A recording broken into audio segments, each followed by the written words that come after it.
Alright guys, so today is the day, well not today, 3 days from now is the official day, but Spider-Man is finally being added to the Avengers. So if you don't know the history with this, I'm going to give you a lesson here. So they announced relatively recently to the launch of the game, I believe it couldn't have been more than a few months, if that, before the launch of the Avengers game back in August of last year, that Spider-Man was going to be exclusive to the PlayStation. Now, I have been saying, I have always said, and this has proven me right, that they never had the intention of putting Spider-Man in this game. Right? They did not fucking plan it. He wasn't in development.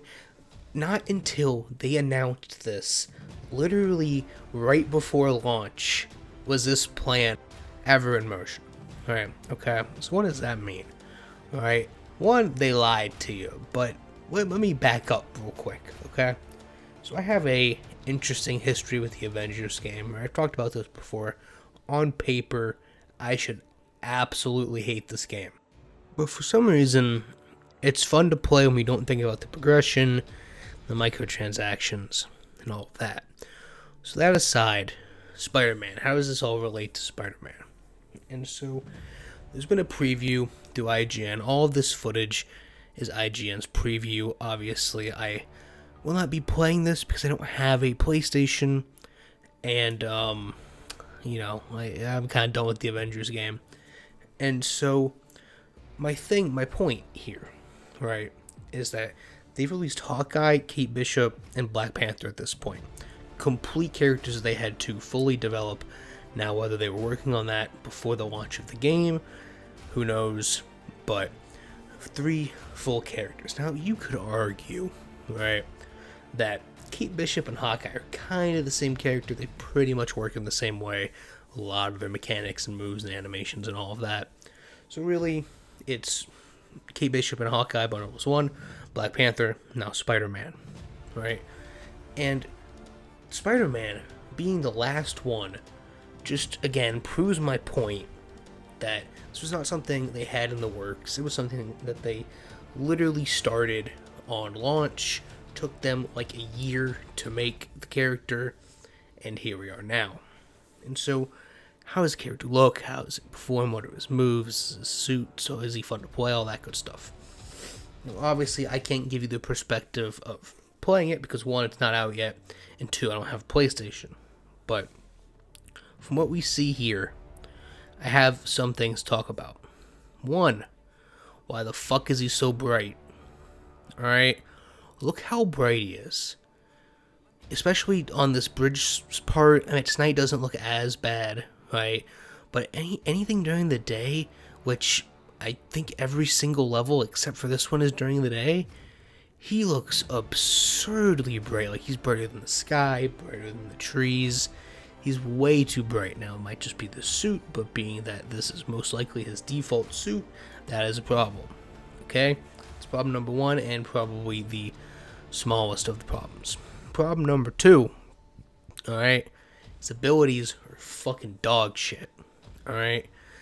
I watched this video like 2 or 3 times now, just to go over everything. His ultimate ability, Spider-Man's ultimate ability, is he makes a big ball of webs and slams it on the ground.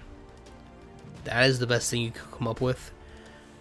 You literally have 2, like 30-hour, well, not so much Miles Morales, but very long story Spider-Man games that give you plenty of combat to choose from, finishers and special suit combos. And I'm not saying copy and paste this shit from fucking the Spider-Man PS4, but you could get some inspiration there. But no, right? You slam a ball of webs on the ground. You don't do anything cool. It's not like you can web guys up, or I mean, even the suitability in Spider-Man PS4, where like you jump up in the air and you shoot all the webs out. It's like Web Blossom or something like that, and you web everybody up, right? That would have been a cooler ultimate than this here. His 2 other abilities are fucking dog shit. So, you know, as for his non-ability based combat, how is that?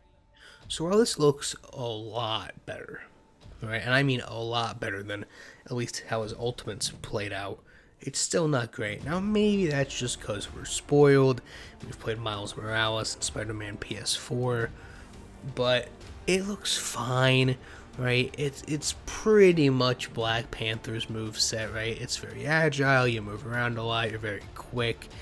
I mean, I said this again, I'm pretty sure I said this in my review of the game, I've been saying this whole time. Spider-Man, Hawkeye, Black Widow, Black Panther, all of these melee characters. Now, Spider-Man has an exception, Thor, Captain America have exceptions because they have, you know, some type of weapon they can use. Captain America has a shield, Thor has his hammer, Spider-Man has webs. And you could say Black Widow has pistols and Hawkeye has the bow, but for the most part, their hand-to-hand combat's going to be relatively similar. And so, again, this falls kind of short. Not as bad as the abilities or visually the character itself, but it's not great, right? It doesn't really blow me away. And not that any of the character combat really blows me away, right? It's fun. You literally spam the same 2 or 3 combos over and over and over again, and it is what it is, right? So from there, what's the other part of these DLCs, these new characters they add to the Avengers game?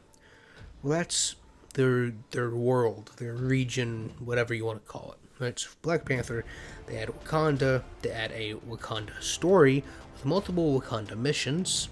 For Hawkeye, they add a Hawkeye story in the future with multiple Hawkeye missions.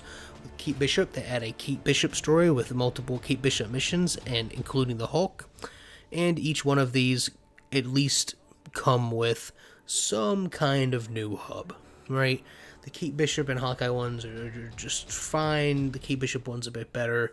And then the Black Panther one is a full-on new hub in Wakanda. Spider-Man does not come with any of this. There's no new story missions. There is no new hub. There is no new area. They are literally just plopping Spider-Man into the existing game. You're not adding anything new. Alright? So, again, pretty much they're just plopping a character in. No new missions, no new areas, no new hub. Again, shit, last minute, PlayStation give me money. Alright, and we haven't even got to the 2 worst parts yet. So let's move to what people are probably going to notice first, and the most immediate thing that's going to piss people off is the web swinging. So if you expected this to be anything like Spider-Man PS4 or Miles Morales, what the hell is wrong with you? Right? Again, I've said it from the beginning, Spider-Man cannot work in this game web swing wise because you have to use relatively the same system that everybody else uses. You can't build an entire new web swing mechanic because the ceiling heights, or at least the invisible wall heights on the exteriors, are only so high, right? And there are missions where you're entirely inside. And so, very similar to Hawkeye, or Black Widow, or Kate Bishop, or any of these characters that swing around, you just grapple onto like light posts and branches of trees, invisible ceilings, and you swing around. It doesn't look great, it looks weird. Like, the length of the web compared to how much you're swinging doesn't really work out. It looks fine. Like, it's the best they can do with what they have, right? With the existing systems they had in place, this is pretty much the best they could do. I'm not saying that, you should give them a pass here, but they didn't exactly have, everything in place that they needed for Spider-Man, right? They would have needed to completely redesign everything, maybe add some new levels that had vertical height to them. And so that also would have come with redesigning. I mean, like Thor, the Iron Man, all of the flying characters, you would have had to completely rework them and the heights they can move and the speed at which they move and all that stuff. So I understand why they made this choice. Now let's talk about the final thing. that just really pisses me off. So the only defense for this character, I can't even call it a DLC or an expansion because there's no new story content, but the only defense that I've seen online for this is that the suits are good. And while, yes, the suits are a major part of Spider-Man, it is why I played entirely, the only reason I initially played Spider-Man PS4. It's what kept me playing, it's what makes the collectibles, along with the traversal, obviously, worth it. Right? In most games, I don't fuck with the collectibles, it's not worth the time. But Miles Morales and Spider-Man PS4, you get some really dope suits. And so, that's part of Spider-Man, is the suits. You got the basic suit, you can do, movie suits, you can do the 2099 suit, all these types of suits, right? Spider-Man has tons. And everyone's saying, oh, the suits are so good. Yeah, the suits are good. You know why they're fucking good? Because that's what they're charging your money for. Right? It's like, fucking think, people. Obviously, the one thing in the entire package that isn't free is gonna be good. It's like they gave you a whole plate of free food, and they charged you for one fucking item, and you're surprised that one thing's the best thing on there. Right? No shit. Right? Fucking, the suits are good, and yeah, you can unlock them through progression, but you gotta play for fucking 14 years just to go through one challenge card to buy one suit. It's like buying the fucking endgame suit for Captain America. I got on when that came out because I wanted to unlock it, but I realized I'd have to literally play through all of Iron Man, or some other character, do all of their progression just to buy one suit for Captain America. Right? Or I could just fucking put my credit card in and pay whatever the $13 it is, or whatever. So, well, yes, the suits are good, and you can earn them in-game. That's not a pass, because they want people to pay money for them. Right? And so, ultimately, this was a letdown, and I didn't even get to play it. Right? And people are going to be like, oh, you're just mad because you're an Xbox fanboy. You don't get to play Spider-Man. No. If Spider-Man was good, I mean, yeah, I'd be mad because I didn't get to play him, obviously. But I would have been sitting here flipping shit, like, oh, this is so good, this is 10 out of 10, right? I like Spider-Man PS4, and while I don't like Miles Morales as much, they're both very good games. This expansion, if that's what we have to call it, is not, right?